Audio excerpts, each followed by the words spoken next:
Poetry in Prose is sponsored by the National Endowment for the Arts.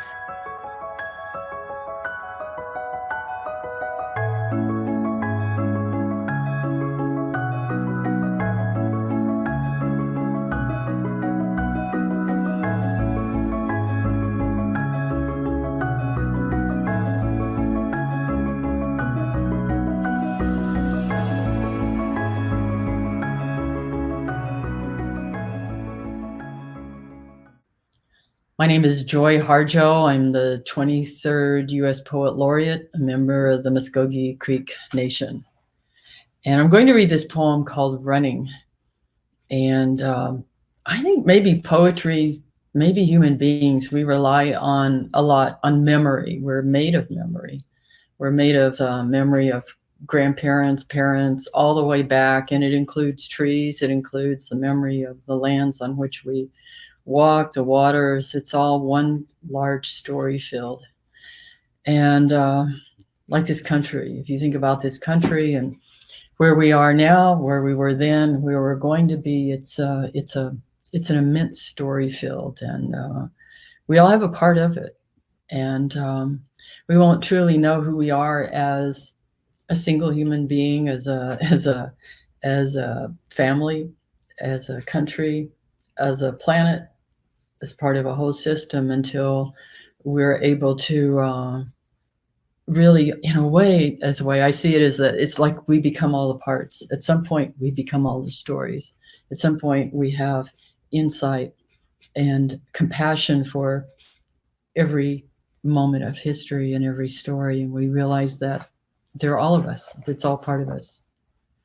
And this particular poem is, it includes some human memory in it. And what do you do with it? I mean, sometimes we have these stories or these moments or memories, and they make no sense. There's no way to make sense of it. And that's because we don't have the perspective.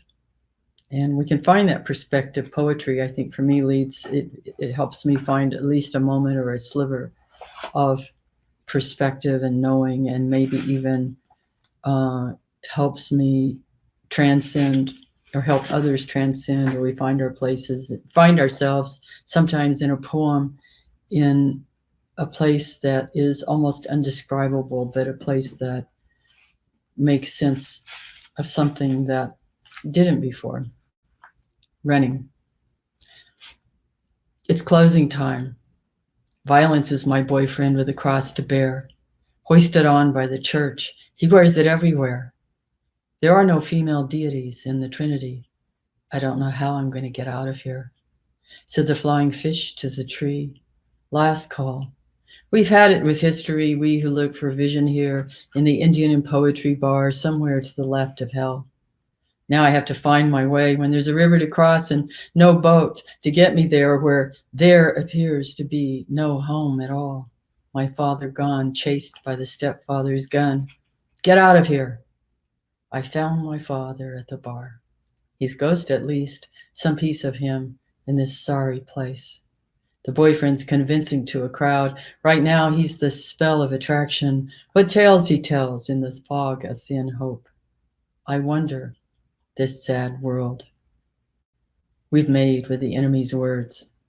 The lights quiver like they do when the power's dwindling to a dangling string. It's time to go home.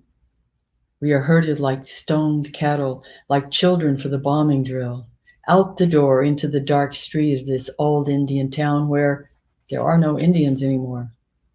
I was afraid of the dark because then I could see everything, the truth with its eyes staring back at me, the mouth of the dark with its shiny moon teeth, no words, just a hiss and a snap. I could hear my heart hurting with my in the dark ears. I thought I could take it. Where was the party? It's been a century since we left home with the American soldiers at our backs. The party had long started up in the parking lot. He flew through the dark, broke my stride with a punch. I went down, then came up. I thought I could take being a girl with her heart in her arms. I carried it for justice, for the rights of all Indians. We all had that cross to bear. Those old ones followed me, the quiet girl with the long dark hair, the daughter of a warrior who wouldn't give up. I wasn't ready yet to fling free the cross. I ran and I ran through the 2 a.m. streets. It was my way of breaking free. I was anything but history. I was the wind.